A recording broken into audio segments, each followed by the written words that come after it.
būti dėkingi už iškovotą laisvę. Vasario 16 Lietuvos gimtadienis. Būtent šią dieną mes atkūrėme savo valstybingumą. Tai diena, kuri mus vienyje ir kelia pasididžiavimą savo tėvynę. Jai išlaikyti būtinos kasdieninės mūsų visų pastangos ir mūsų geri darbai ir prasmingi. Mes turime didžiuotis ir turime tokius prasmingus valstybės simbolius, kaip tautišką giesmę, vytį ir trispalvę. Mes kalbame pačią gražiausią ir seniausią kalbą Europoje, už kurios išsaugojimą taip kovojo mūsų protėviai ir knygnešiai. Todėl šiandieną džiaugimės, kad esame laisvi ir gyvename laisvoje ir nepriklausomoje šalyje. Su gimtadieniu Lietuva. Daina Mėnulis tikras tėvas jo.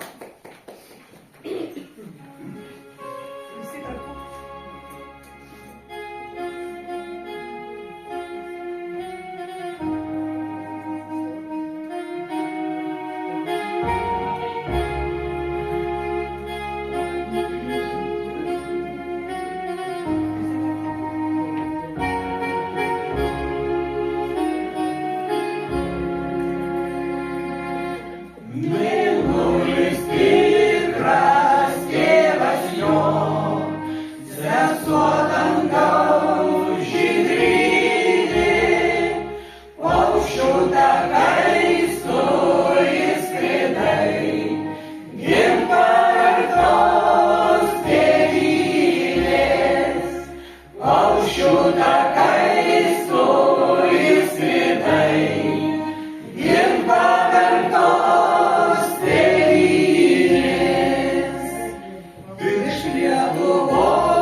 Jos užliū